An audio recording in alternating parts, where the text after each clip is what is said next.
The Narcissist and Gifts. What do narcissists think about giving? Well, the starting point is that we are, of course, a gift to the world.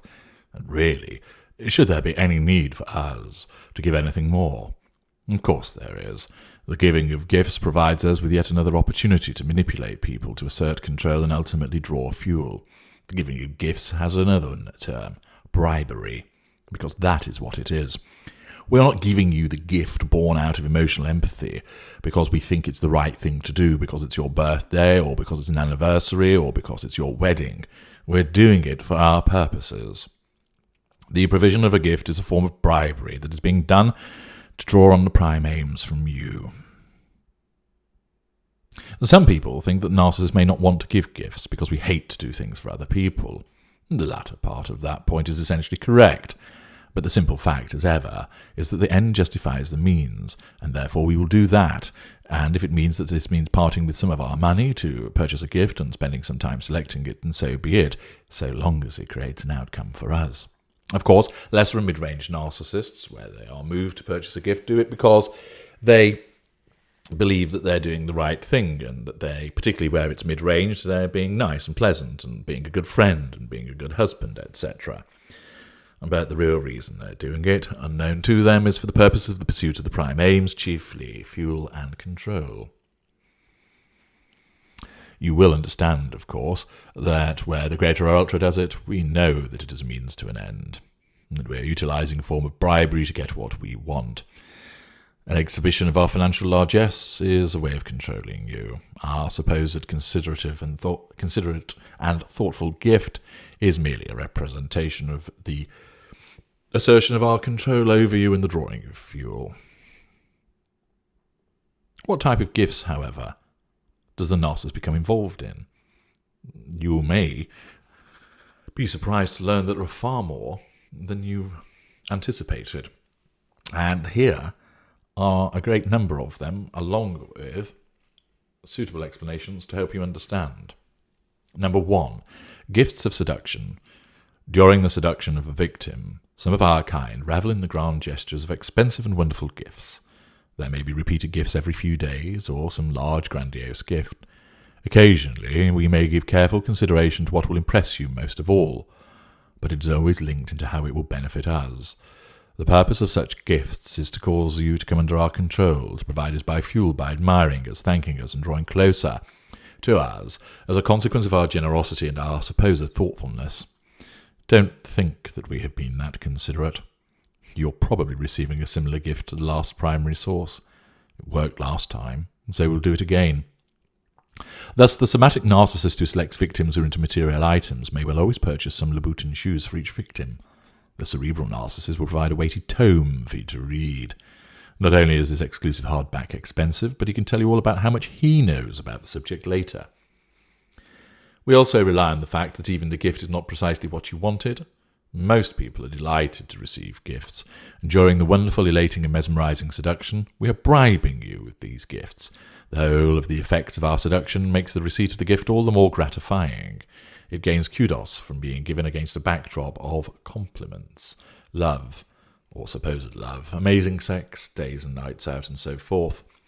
By appearing thoughtful and generous, we draw you closer to us. 2. Creation of debt. We only give you a gift in order to get something that we want, and the provision of a gift automatically creates a debt in our mind. It might be that we will control you through this gift. It might be that we will use it to gain fuel or to mollify you, again to assert control, where you are on the brink of leaving us and denying us that control and fuel. No matter how lavish or expensive the gift, there will be a price to pay for it, either now or later. 3. Creating the favourite. We will often use gifts to create a favourite and generate division. For instance, if we have 3 nephews who are still young children, we may give one a larger and more expensive gift to one, and smaller and less expensive gifts to the other 2, and it's obvious. It's triangulation by object. Children will react to this with jealousy, petulance, envy, and upset, which will generate fuel. It doesn't stop there, though.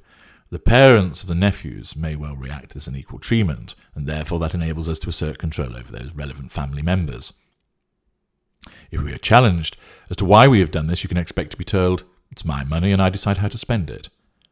We are entitled to do as we want, and when it comes to giving gifts, there's no exception. This favouritism will continue all the way through, so that a golden child will always fare better at Christmas and birthdays than his or her siblings, with the attendant problems that arise. We will even do this when we have gone with an unequal division of assets. The thought fuel arises as we sign the will, knowing of the infighting that will come about in due course is satisfying indeed to the narcissist. Number 4, the rubbish gift. This is done sometimes by calculation and sometimes unintentionally.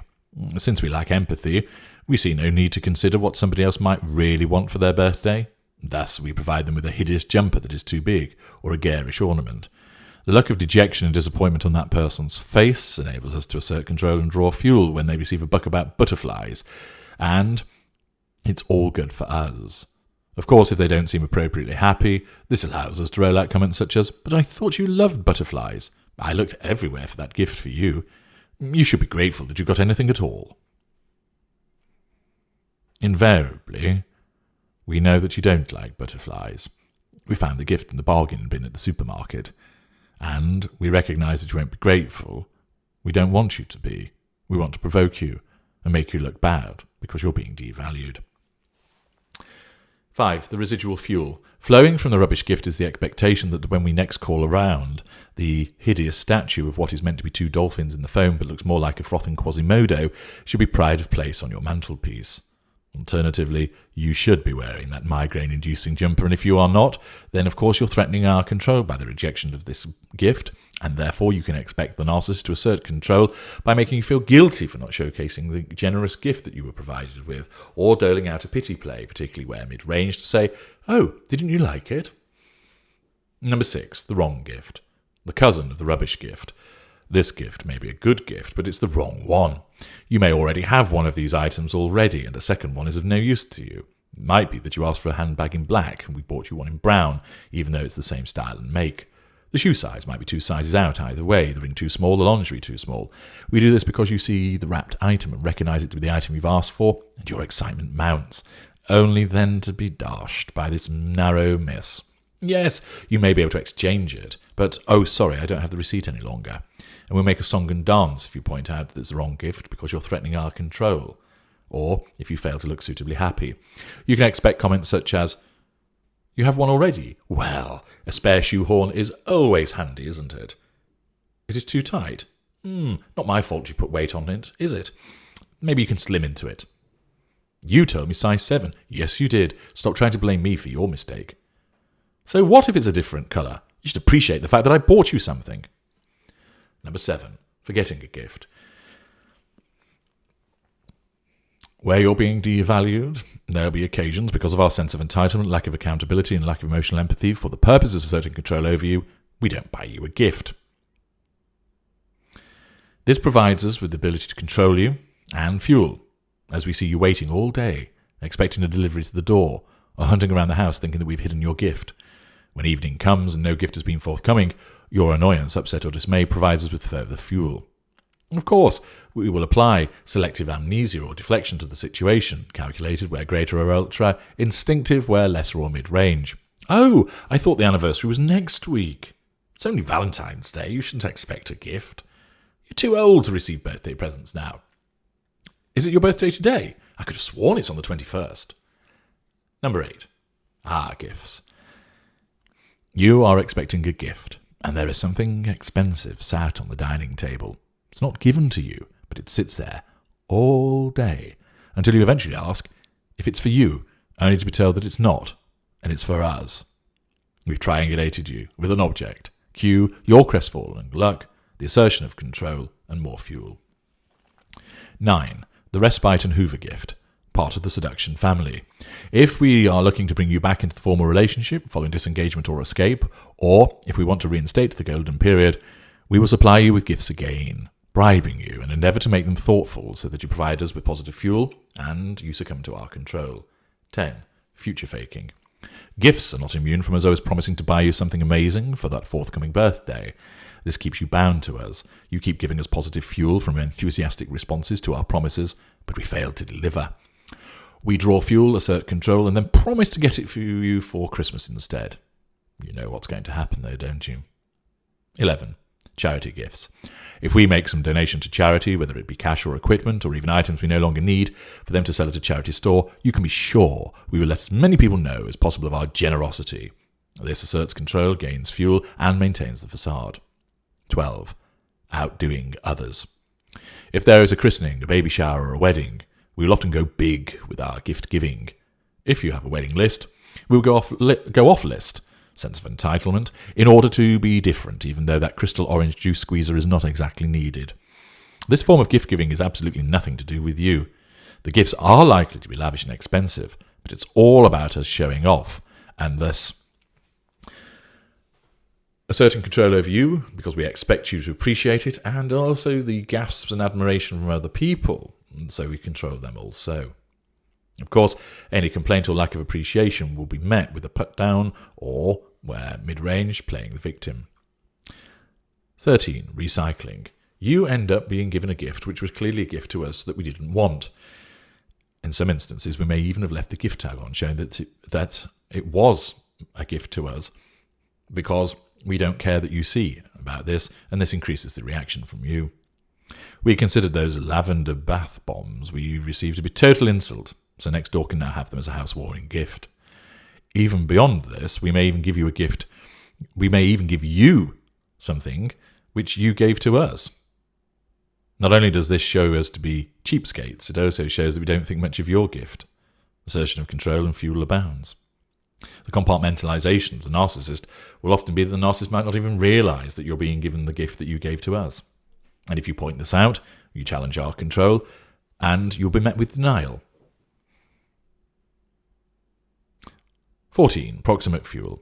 We gain proximate fuel as we assert control over you from witnessing the reaction of our victims to our manipulative gift giving.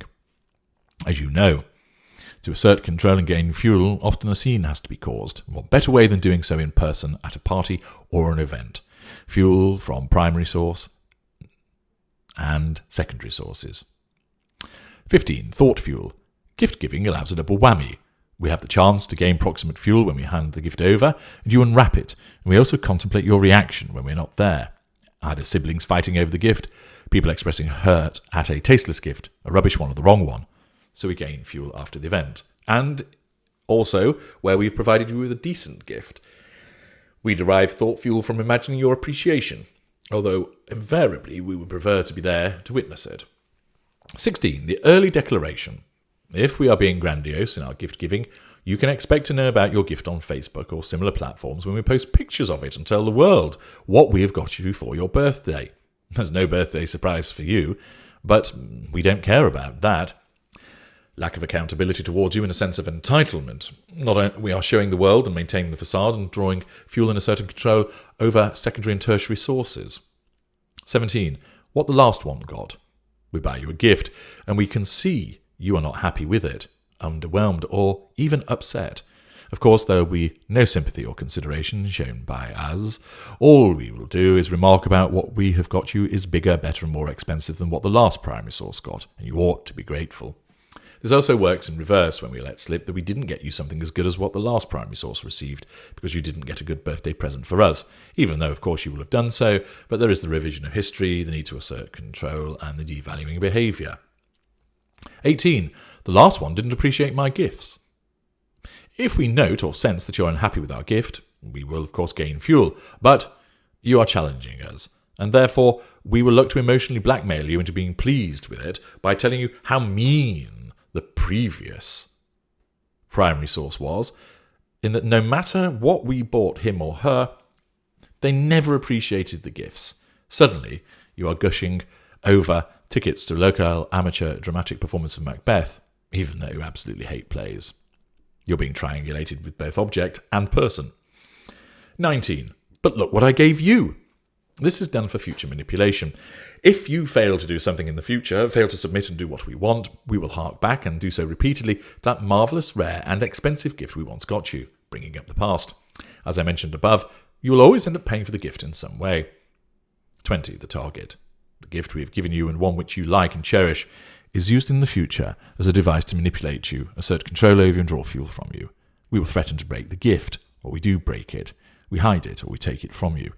After all, of course, with our sense of entitlement and the fact that you are just an extension of us, what is ours remains ours. What is yours is still ours anyway, since we are entitled to behave that way and do not recognise boundaries. Gifts and the act of giving provide us with many opportunities to manipulate individuals for the purpose of asserting control and to draw both positive and negative fuel from people. What is your experience of the Narcissist and Gifts? I'm H.G. Tudor. Thank you for listening.